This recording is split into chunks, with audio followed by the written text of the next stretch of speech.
yang lebih baik. Bukankah dulu sahabat Nabi juga ada kan kisah Ummu Salamah, betul tidak? Ummu Salamah punya suami. Siapa namanya suaminya? Abu Salamah. Ya Allah, gitu aja nggak ngerti. Ummu Salamah punya suami, siapa namanya? Abu Salamah. Oh, susah amat ya. Nah, Ummu Salamah punya suami namanya Abu Salamah, soleh, taat, pejuang jihad luar biasa. Abu Salamah meninggal dunia. Ini Ummu Salamah itu cintanya luar biasa. Maka ketika meninggal itu Rasulullah SAW itu takziah, lalu Rasul mengatakan kepada Ummu Salamah, ucapkan tadi itu, innalillahi, ucapkanlah innalillahi wa inna ilaihi raji'un, lalu berdoa, Allahumma ajirni fi musibati wa akhlif li khairan minha. Ya Allah, itu doanya tadi. Segala sesuatu datang dari Engkau akan kembali pula kepadamu ya Allah, dan aku meminta kepadamu jadikan musibah ini tambahan pahala untukku dan gantikan dengan yang lebih baik. Setelah Abu Salamah dikubur, Ummu Salamah cuma merenung. Tapi karena namanya perintah Rasul, Rasul itu kan kalau ngomong gak ada dustanya, wala yantiqu anil hawa in huwa illa wahyu yuha. Yang diomongin semuanya wahyu. Maka percaya aja lah. Fokus utamanya udahlah percaya. Kalau emang yang diomongin Rasul doanya begitu, percaya aja. Walau di hati kecilnya Ummu Salamah itu sempat mikir gini, apa ada yang lebih baik dari Abu Salamah? Yang lembut, yang ganteng, yang soleh, berkecukupan. Dia mikir, apa ada gantinya? Dia udah ngerasa cocok banget dengan suaminya, lalu dia ambil. Tapi qadarullah ya, setelah selesai masa iddah, seizin Allah atas karunia Allah, Rasul datang melamar Ummu Salamah. Di situ dia baru sadar, ya Allah, betul ya doa itu, subhanallah. Ternyata dihadirkan seorang laki-laki, suami yang lebih baik ya, calon suami yang lebih baik daripada suami yang dulunya yang sudah meninggal dunia itu, yaitu Abu Salamah, diganti dengan Rasul Shallallahu Alaihi Wasallam. Makanya kalau kena musibah kehilangan seseorang, anfus itu tadi itu ya, atau calon jodohnya gagal ta'aruf, doanya ya ini nih. Udah hafal belum doanya? Belum. Allahumma, coba Allahumma ajirni bukan zil ya, pakai jim, ajirni fi musibati Allahumma ajirni fi musibati. Sekalian maaf ya, utus sekarang, Allahumma ajirni fi musibati wa akhlif li ulangi, wa akhlif li khairan minha lagi, wa akhlif li khairan minha. Hafal ya, coba diulang dari awal. Fi musibati wa akhlif li khairan minha. Ketika doa itu dibaca, maka insya Allah akan diganti betul oleh Allah Subhanahu wa Ta'ala dengan yang lebih baik. Jadi ini doanya, lalu diiringilah sabar. Makanya ayat tadi depannya apa? Depannya ya ayyuhalladzina amanu sta'inu bis sabri wassalah. Sehingga kata para sahabat, Rasul itu kalau ketemu kesulitan larinya mesti langsung sholat. Siapapun sahabat Nabi melihat Rasul setiap ketemu kesulitan pasti ambil sejadah, Rasul sholat, pasti itu sholat. Makanya Rasul menyukai 3 hal dalam hidupnya. 1, sholat sebagai penyejuk jiwa, penenang jiwa, sebagai obat pelipur lara. Itu hobinya Rasul 3. 1, sholat. 2, memakai wangi-wangian. 3, kata Nabi, aku menyukai wanita. Wanita itu maksudnya Rasul menyukai, memuliakan wanita, maksudnya gitu. Rasul paling senang dengan karakter wanita yang aneh-aneh itu tadi, lalu Rasul suka memuliakan mereka, membahagiakan mereka, itu Rasul. Nah, kalau yang ini mirip sama saya yang terakhir ini. Yang keduanya juga mirip. Yang ketiganya juga mirip, mudah-mudahan. Ya, kita kan niru ya sunnah Nabi Shallallahu Alaihi Wasallam. Maka Rasul biasakan sholat. Ujungnya apa nanti? Kalau dia sudah begitu sabar, maka kesabarannya itulah yang dibersamai oleh Allah. Innallaha ma'as sabirin. Dapat musibah, dapat kesulitan, dia sholat, terus sabar tuh, tenang hatinya. Maka ketika dia dapat masalah, dibersamai Allah tuh. Enak kalau dia bersamai Allah. Sebesar apapun masalah, sesulit apapun dapat jodoh, kalau dia sabar, maka Allah bersamai dia. Kalau sudah dibersamai, nggak ada yang besar di sisi Allah, kan semuanya kecil. Maka di depan dia yang besar itu pun menjadi kecil dan sangat mudah. Kenapa? Di belakang kita, maaf bahasa saya, di belakang kita ada Allah sebagai backingnya. Nah, kalau udah begitu kan selesai masalah kita, insya Allah. Makanya ayat itu ditutup dengan ulaika alaihim salawatum mir rabbihim wa rahmah. Mereka itulah orang-orang yang mendapat keselamatan dan rahmat dari Allah. Rahmat itu 3 definisinya. 1, pertolongan Allah. 2, ampunan. Dan yang ketiga, kesembuhan. Diingat-ingat, rahmat itu pertolongan, ampunan, kesembuhan. Maka wa ulaika humul muhtadun, dan mereka itulah orang-orang yang dapat petunjuk. Jadi kalau misalnya dia sempit, gimana caranya, bingung dapat jodoh, yang selama ini kelihatannya gelap, langsung dapat petunjuk nih. Ya Allah, alhamdulillah ya Allah, kayak terbuka tuh jalannya. Tiba-tiba pulang pengajian sendalnya ketukar sama akhwat. Itu namanya pekok ya. Bisa-bisanya ikhwan ketukar sama akhwat, dasar modus. Tahu? Itu sudah direncanakan, Ustaz. Sudah direncanakan. Janganlah, nggak mungkin itu. Ya ada cara yang lain yang lebih halus lah ya. Jangan gitu-gitu amat. Nah itu dia, makanya pentingnya kesabaran itu. Makanya kalau ada masalah begitu, masalah jodoh yang lepas dari tangan kita, jangan langsung melo, apalagi dengerin lagu yang jadi tema acara kita ini. Ya kan? Kalau sekarang udah nggak itu, Ustaz. Sekarang dengerinnya Didi Kempot. Wah, Sobat Ampiar kan. Gimana lagunya? Harusnya aku yang di sana dampingimu dan bukan dia. Harusnya aku yang kau cinta dan bukan dia. Nah ini yang menyebabkan grup nasibnya Set Awan dulu nggak laku. Yang lainnya soleh, kita nyeleweng sendiri gitu. Ini lagu yang, maaf mas, saya kemarin bahas lagu ini kan lagunya budak cinta, bucin banget lagu ini, betul ini. Ya budak cinta lah. Kok harusnya kita kayaknya kita tuh penyembah cinta, penyembah wanita itu yang dibawa kabur, atau yang mbak-mbak juga sama. Seolah-olah laki cuman dia, enggak. Banyak yang lain. Cuman kita aja terlalu fokus sama dia. Kelihatannya cuman dia saja. Kenapa? Hati kita ini sudah terlanjur pakai kacamata kuda. Jadi ngelihatnya cuman dia, ikhwan yang terbaik cuman dia. Enggak, yang lain ada. Contohnya megang mic. Ini loh. Mas saya ini loh. Ada apa dengan mic, Ustaz? Dan banyak yang lain. Kenapa gitu? Terlalu fokus begitu. Apalagi itu masih ada lanjutannya. Gimana lagu itu? Harusnya kau tahu bahwa cintaku lebih darinya. Itu kan sok tahu banget gitu. Iya, dia sok tahu banget. Bisa jadi si laki-laki itu mungkin lebih sayang sama dia, lebih suka sama dia, kan dia nggak tahu. Lagu itu lagu yang penuh dengan kedengkian ya, nggak boleh ya. Iya, kan itu coba. Aku terluka melihatmu bermesraan dengannya. Ku tak bahagia melihatmu bahagia. Itu kan dengki, betul gak? Betul gak? Kita tidak bahagia melihat orang lain bahagia. Dengki itu kan definisinya susah ngelihat orang lain seneng, seneng ngelihat orang lain susah. Nah begitulah dengki. Ini lagu penuh kedengkian. Siaran live ya. Wahai armada dengarkan, bertobatlah. Ini udah hijrah. Vokalisnya udah hijrah. Udah hijrah vokalisnya, alhamdulillah. Ini kan lagu 2 tahun lalu ya, udah lama. Kok Ustadz apa Ustadz? Gimana nggak hafal? Saya bilang. Setiap buka Instagram pasti ya lagi ada video mantan datang ke pengantenan, kan begitu kan? Backsoundnya tuh lagu ini terus. Ini lama-lama hafal, benci tapi lama-lama hafal juga. Kacau juga ini. Ada lagu juga yang disukai sama anak-anak muda itu. Saya heran juga lagunya Playboy, tapi cewek-cewek itu paling seneng lagu itu. Lagunya Charlie itu loh. Lagunya Playboy tapi cewek-cewek pada seneng. 1 jam saja ku telah bisa cintai kamu. 1 jam. Enggak gitu, maksudnya enggak gitu, Ustaz gak tahu pas rekaman tuh Charlie ngomong sama saya enggak gitu. Ustaz gimana sih? 1 jam loh, iya. Kayak kalau ada panggilan dari record tuh kita datang bareng. Gaya loh. Gaya dulu. Nah itu jadi ketika tiba musibah maka ya sabarlah, yakinlah Allah tuh pasti mengganti dengan yang lebih baik. Itu pasti, tidak mungkin tidak. Wah pahlawan bertopeng lagi muncul terus. Ya Allah. Saat sampai ini bagus loh kan.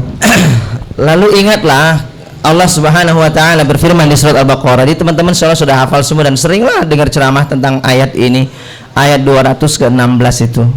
A'udzubillahi minasyaitonirrajim.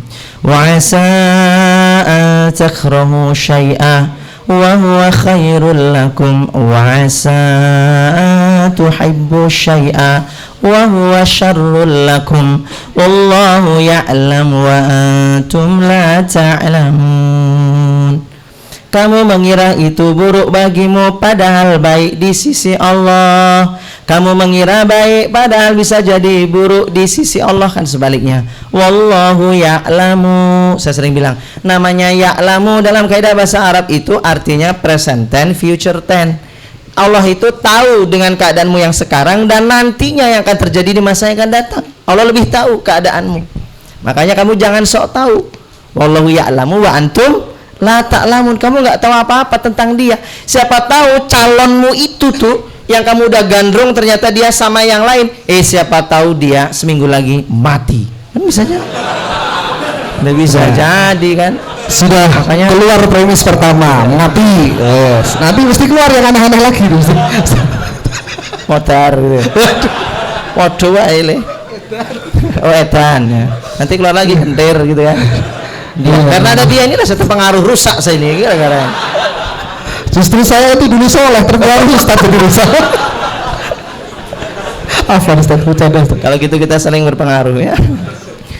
Nah itu dia. Jadi ya kita tuh nggak usah sok tahu karena Allah tahu masa depan kita. Itu kayak curhat gitu. Ya saya berusaha menghibur diri begini dulu ya, menghibur diri. Oh mungkin kalau gagal sama dia, saya nggak enak ngomongnya tapi saya harus sampaikan. Mungkin kalau saya jadi sama dia, bisa jadi saya nggak punya anak. Mungkin qadarullah takdirnya dia nggak punya anak. Pak Ustadz, kenapa? Saya udah berusaha begitu prasangkanya. Mungkin dia nggak punya anak. Saya tunggu setahun, dia punya anak juga Pak Ustadz. Kira-kira hikmahnya apa Pak Ustadz? Mungkin yang lain. Apa? Ya mungkin sebentar lagi stroke. Sabar aja. Tapi terus dia nungguin lagi gitu. Tapi jangan doain lah ya.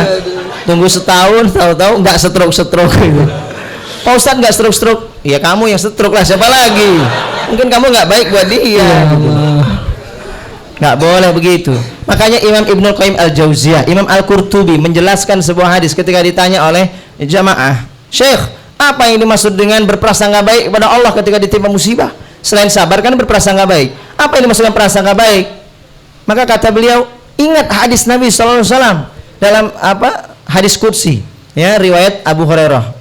Ditulis oleh Imam Muslim dalam Kitabul Qadr ya, hadis nomor 2664, posisi di dalam kitab gitu ya. Nah, iyalah masa di luar kitab ya di dalam. Kalau saat Adi dengar gimana gitu perasaannya, ada pesaing baru katanya. Ana inda dhanni abdi, aku itu menyertai persangkaan hambaku, kan begitu. Lalu Imam Ibnu Qayyim menjelaskan ini, yang dimaksud dengan aku mengikuti persangkaan hambaku, wa haitsu yadhkuruni, aku menyertai dia, wa ana ma'ahu, aku menyertai dia nih, hambaku tak sertai persangkaannya itu, haitsu yadhkuruni, selama dia ingat aku. Konsekuensi ingat aku, lihat lanjutan hadis ini. Kalau dia mendekat kepadaku sejengkal, maka aku akan mendekat kepadanya sehasta. Kalau dia mendekat kepadaku sehasta, aku mendekat kepadanya sedepa. Kalau dia mendekat kepadaku berjalan, aku akan mendekat kepadanya berlari. Apa maksudnya? Tidak ada husnuzon, kata beliau, kecuali pasti diiringi ditambah dengan amal soleh. Tidak mungkin tidak. Itu yang dimaksud dengan baik sangka kepada Allah. Semua ulama sepakat, ulama hadis, yang dimaksud dengan prasangka baik sama Allah harus diiringi dengan bertambahnya amal soleh. Kalau dia gagal keinginannya, gagal cita-citanya, lalu dia mutung, tahu mutung ya? Apa namanya? Gondu ya, apa? Ya, dongkol, ngambek sama Allah, dan bentuk ngambeknya dia mulai males sholat, males tahajud lagi. Ngapain tahajud? Toh jodoh juga tetap nggak kena kabur terus, ngapain tahajud? Udah mendingan memperkosa aja lah, gitu misalnya. Ngawur, ini ngawur juga dia. Ustaz. Ya nggak apa-apa lah. Oh, iya. Kan saya ngomongin contoh yang jelek, jangan ditiru. Tolong jangan ini jadikan inspirasi cara cepat cari jodoh. Tolong ini bukan cara cepat cari jodoh memperkosa. Pasti otomatis disuruh bertanggung jawab. Dapatlah dia jodoh. Jangan ditiru, sekali lagi saya katakan. Ini cuma contoh yang salah, keliru. Nah akhirnya apa? Gak bisa itu disebut dengan prasangka baik.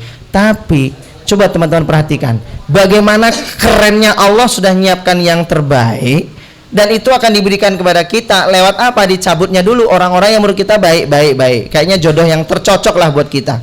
Ternyata ada yang lebih baik dan lebih cocok buat kita. Kan gitu udah disiapkan. Nah, pertanyaannya, gimana cara dapetin ini Pak Ustadz? Teruslah berprasangka baik dengan taat kepada Allah. Pasti itu terjadi.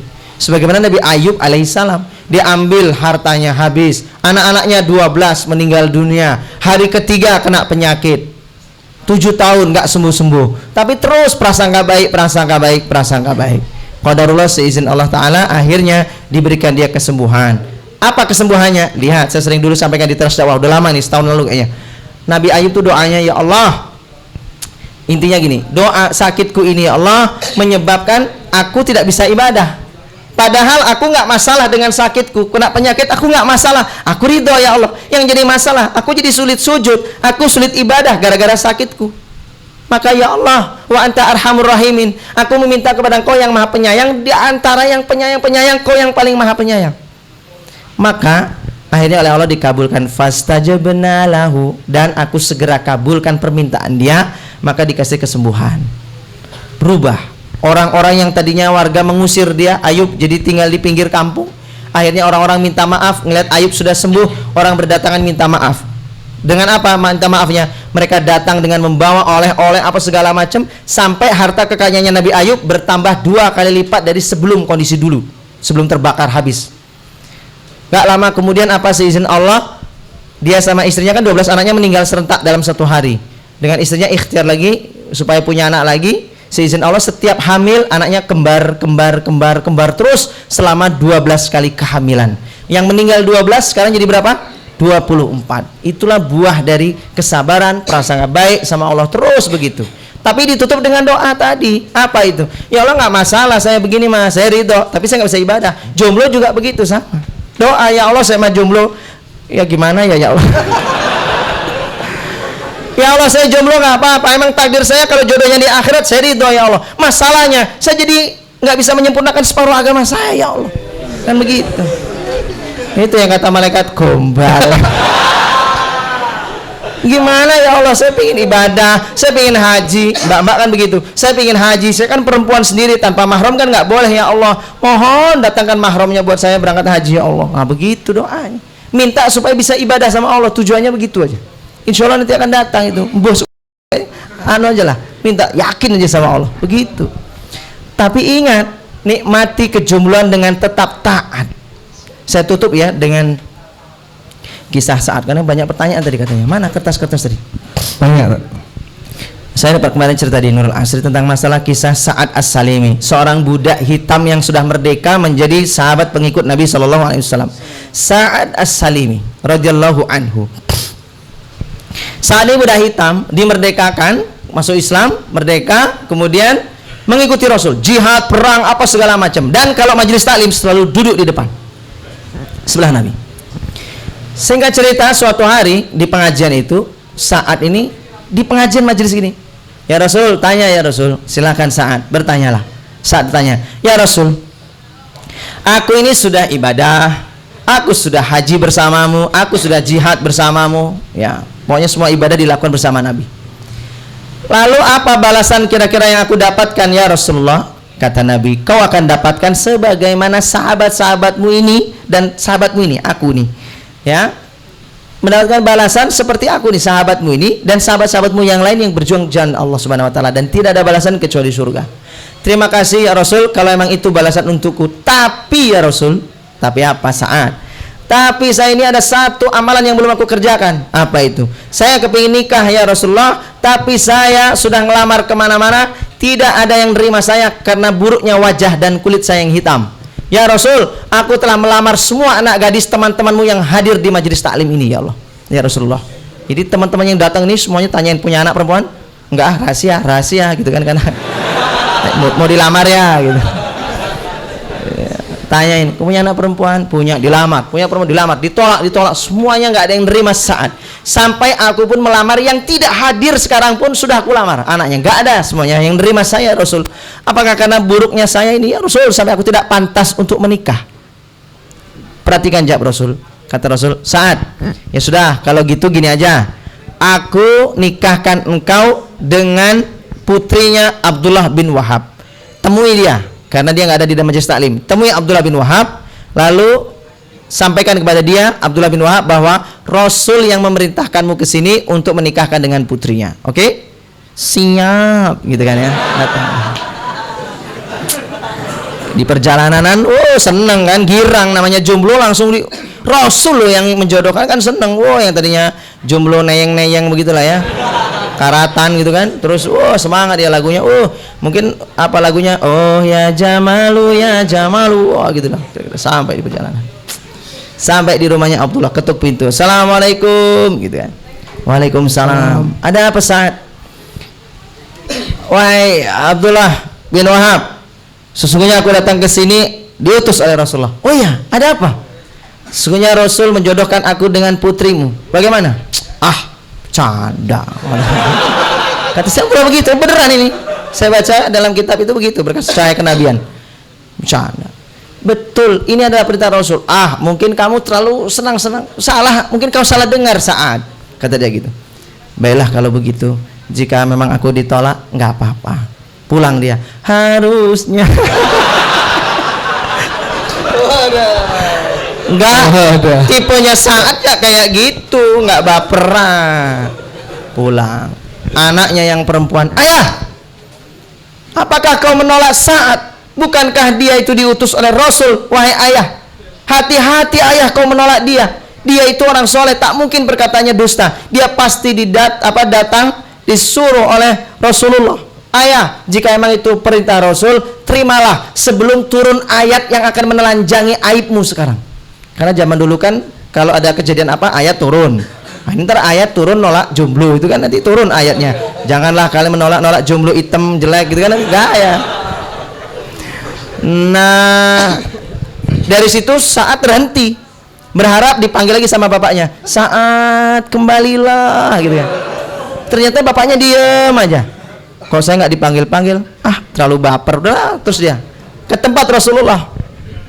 Ayah, susul ya, yang penting kan aku mau ayah, kata putrinya. Sudah, ayahnya nyusul. Tapi karena saat berjalannya cepat kan, orang kulit hitamnya tinggi, kakinya panjang, cepat dia set sampai tempat Rasulullah.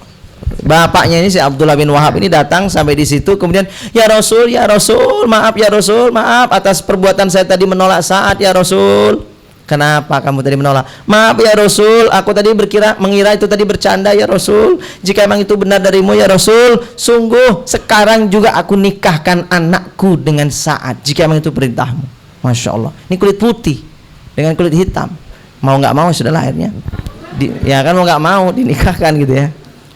Saya paling nggak suka tuh anak-anak muda tuh sukanya begitu tuh.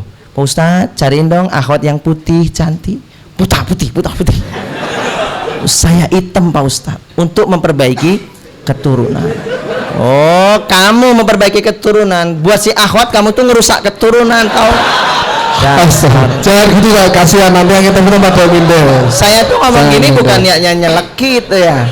Sadar diri coy. Ya Allah. Iya, kita jangan ngerusak anak orang lain dong. Masya Allah. Makanya ya, beli produk-produk kecantikan di Jakarta. Teman-teman Anda jualan produk kecantikan, mungkin ada produk kegantengan juga ya. Lanjut ya, akhirnya dinikahkan. Setelah dinikahkan waktu itu pakai saksi-saksi sahabat yang lain, maka saat ini diperintahkanlah oleh Rasulullah, ya Sa'ad, temuilah istrimu sana. Terima kasih ya Rasul, terima kasih wahai ayah mertuaku, gitu kan. Tadinya Abdullah sekarang jadi ayah mertua. Jalan tuh sambil nangin dong, seneng dia kok. Tapi karena dia tahu nggak mungkin dia datangi istrinya tanpa membawa apa-apa, mampirlah dia ke pasar untuk membeli ubur rampenya.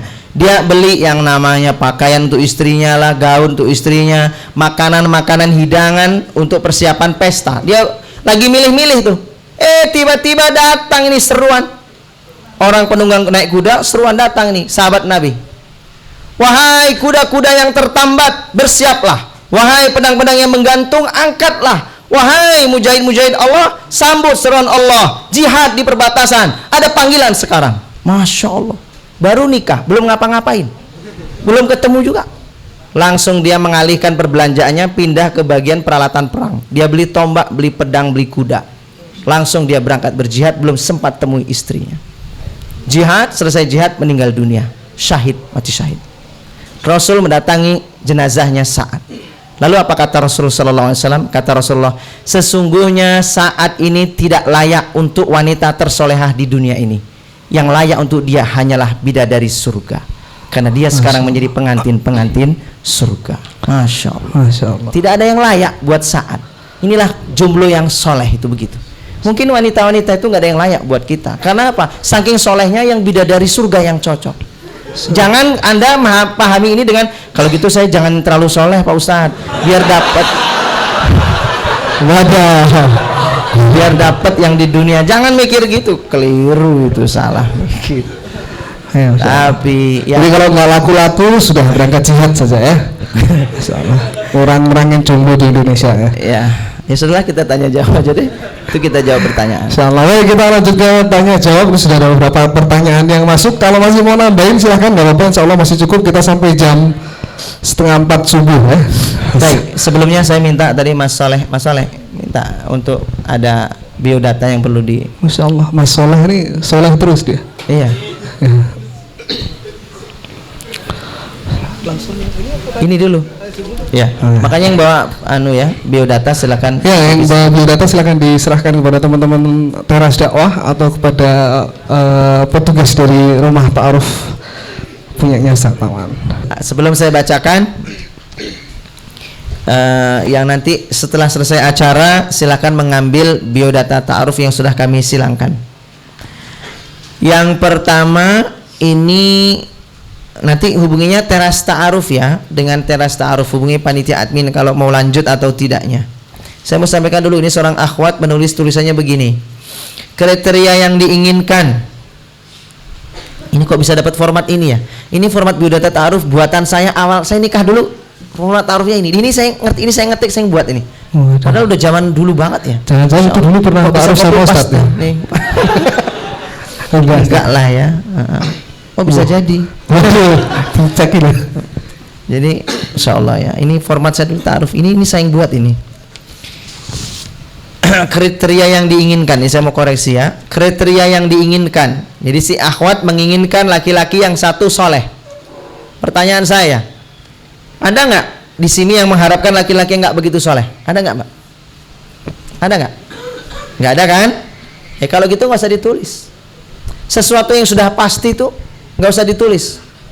Saya ingin cari laki-laki yang ya nggak soleh-soleh amat Pak Ustadz. Nah baru ditulis.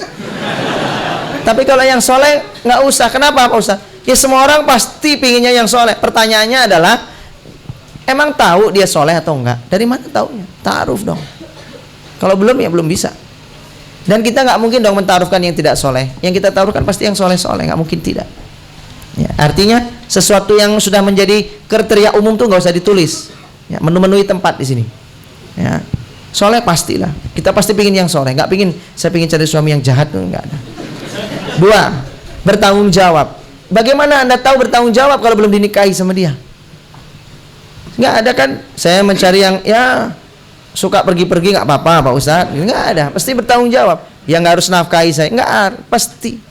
Ini kan maaf ya, saya nggak marah loh, ini nada saya memang begini ya, saya nggak marah.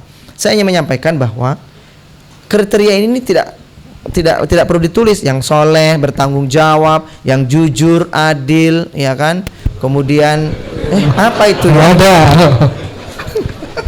Yang jujur, adil, membela ulama, itu kan nggak perlu ditulis, ya kan? Ngapain nulis-nulis jujur, adil, membela ulama, kemudian satu komando, nggak usah ditulis. Iya, tipis-tipis masuk.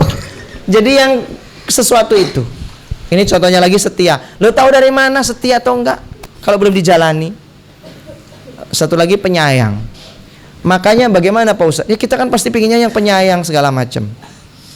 Maka saran saya buat teman-teman, kalau nulis kriteria di sini, jangan yang abstrak. Ini abstrak. Semua orang pasti sama dong. Siapa yang nggak ingin soleh, bertanggung jawab, setiap nyayang? Kita harus punya yang namanya yang diinginkan itu adalah yang sesuai dengan prinsip pentingnya. Contoh misalnya, Pak Ustadz saya kepingin yang tidak merokok. Tulis di situ. Itu kan spesial. Itu prinsip yang tidak boleh diganggu gugat. Tidak merokok misalnya. Ya kalau soleh setia itu kan nanti mengalir. Kita kan nggak tahu. Harus tes dulu setia atau tidak kan, ngetahuinya kan nanti habis nikah. Nah, oleh karena itu ditulis yang prinsip-prinsip, tidak merokok misalnya gitu ya. Atau mencari ikhwan yang misalnya pakai pomade, misalkan begitu kan. Misalnya ya. Silakan, emang dia suka dengan cowok pometan gitu kan, terserah. Atau dia ada loh akhwat yang nulis begitu. Tolong Pak Ustadz carikan ikhwan yang berjenggot. Itu ada juga berjenggot. Buh apa nih pokoknya terus berjenggot gitu dia. Ya kalau jenggot itu wajahnya Ustaz. Mungkin dia itu merasa mungkin dia itu merasa kalau dapat laki-laki jenggot tuh rasanya lebih gimana gitu. Iya. Rasanya sesuatu banget buat dia gitu loh. Mungkin biar bisa menjalankan sunnah minyakin jenggotnya suaminya. Iya, gitu. karena kalau laki-laki nggak berjenggot, dalam arti nggak berjenggotnya bukan karena tidak bisa tumbuh, tapi karena memang dia tidak mau tidak mau memelihara jenggot, dikerok terus. Nah, itu lain. Kalau itu saya menyarankan ya perbaiki atau belajar lagi tentang sunnah jenggot ya. Cobalah pelihara jenggot, jangan sampai Anda benci dengan jenggot yang segala macam, mengatakan wedus, embek, segala macam. Jangan sampai ada muncul perasaan begitu. Laki-laki itu kalau berjenggot jauh lebih gagah, lebih laki-laki. Percayalah, laki-laki itu, saya kalau ngeliat laki-laki jenggotan sama Primus aja lah wes, nggak usah jauh-jauh. Contohnya Primus, tahu ya? Primus siapa namanya? Primus Sembodo itu. Nah, Primus itu kan sekarang berewokan. Dulu pas jadi artis dia kan nggak jenggotan. Sekarang jenggotan kan lebih maco katanya. Cuman kayaknya agak terlalu lebat. Harusnya di samping-samping sini bersihkan. Jangan sampai merembet sampai sini-sini. Bingung istri nyium pipinya mana. Malah kayak Sun Gokong nanti. Tapi ini banyak yang nggak tahu Primus ya. Ya, menandakan usia Ustadz Awan tuh memang sudah tua banget ya. Ini bagus nih jenggotnya. Gitu ya. Boleh, bagus begini. Gunakan minyak jenggot. Iklan aku gitu. Nah, jadi walaupun jenggotan tapi rapi dia. Keren. Ini saya seneng lihat mukanya dia nih, kayak maskot apa gitu. Saya hati-hati. Ustadz jadi suka sama saya. Jadi prinsip penting ya, tulis yang prinsip-prinsip. Kalau akhwat bagaimana Pak Ustadz? Kalau ikhwan sebaliknya, ikhwan juga begitu sama. Misalnya tulis, nggak usah nyari yang solehah lah, ya kan pasti perempuan cari yang solehah lah. Prinsip dia misalnya ya, saya mau cari istri, tulis di situ kriteria yang diinginkan, mau ikut suami kemanapun berada. Itu contoh prinsip, tulis. Apalagi tidak bekerja, pokoknya di rumah ngurus keluarga anak-anak. Biar saya laki-laki yang bekerja, misalnya. Tulis kalau itu di prinsip dia. Tidak ingin wanita karir, nikah dengan wanita karir nggak kepingin, misalnya begitu. Silakan. Itu yang prinsip-prinsip pentingnya ditulis. Jadi yang umum-umum begini nggak perlu. Tak cek ya, yang ikhwannya kira-kira bagaimana?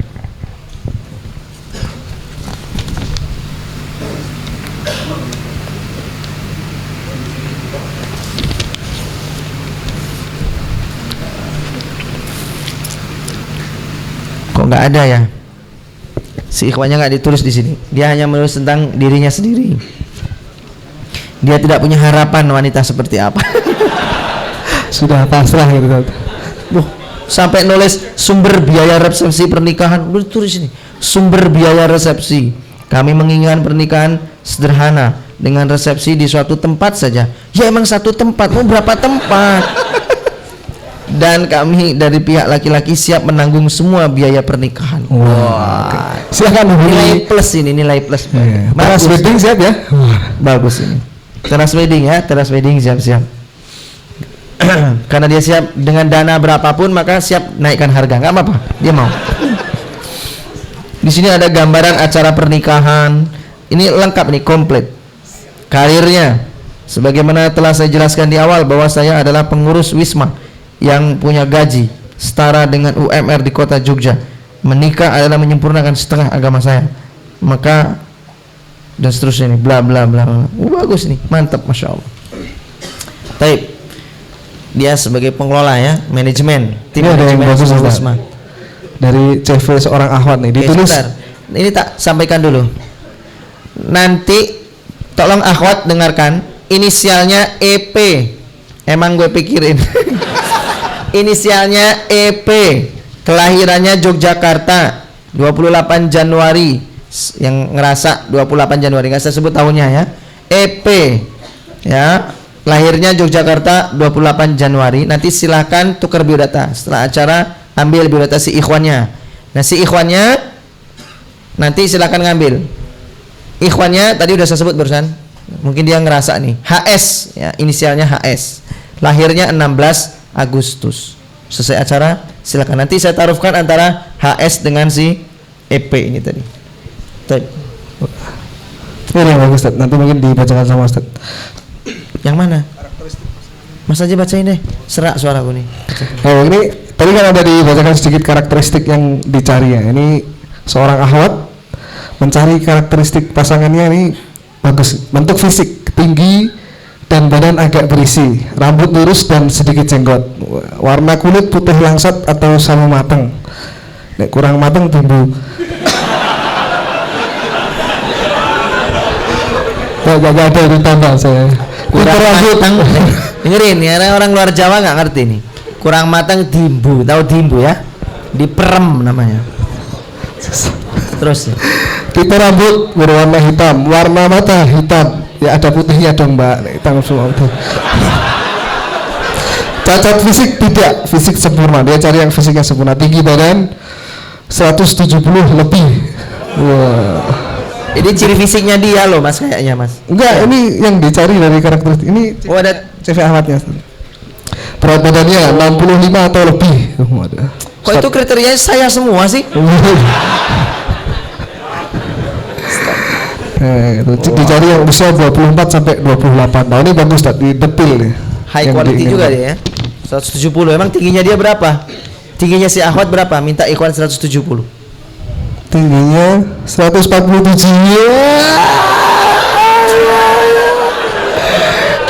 Ya kalau jalan bagian keturunan tadi, bagian keturunan yang ikhwan peremuan keturunan ya. Orang-orang becek loh Mbak. Aku kok dicegat itu. Mas, itu adiknya ya, dasmu ngono gue. Iki bojoku. Janganlah marah-marah gitu, nanyanya baik-baik. Nah, itulah resiko. Mau di ini panggilkan nanti untuk ini. Oh iya sini. Baca ini. Nanti yang ta'aruf si Mbak ini tadi ya, namanya TW. Tiwusnu ya. TW kelahiran 31 Mei ya, 31 Mei. TW ya, nanti silakan ambil biodatanya Mas, saya taruhkan dengan mas-mas. Nah ini diingat-ingat nih Mbak akhwatnya nih. Masnya inisialnya AS ya, Amerika Serikat nih, AS. Kelahirannya Pemalang 2 November. Kelahirannya Pemalang 2 November. Jadi Mas si AS nanti taruh dengan si TW. Tiwul. Ya, silakan nanti habis selesai kajian ambil biodata persilangannya. TW, Teo gitu ya. Jadi benar. Ya Allah. Sudah Ustaz? Sudah ya, cukup ya. Suara saya agak habis nih, kurang. Ada closing atau sudah cukup Ustaz? Ya tak closingan dikit. Ya, closingan.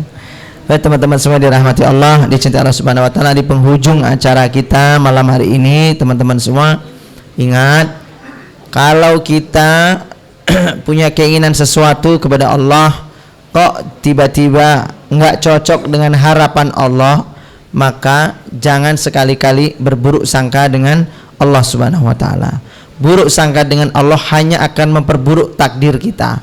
Sudah sial bertambah sial. Siapa mereka Pak Ustadz? Yang mendapat kesialan malah dia suudzon, tambah sial bertambah-tambah.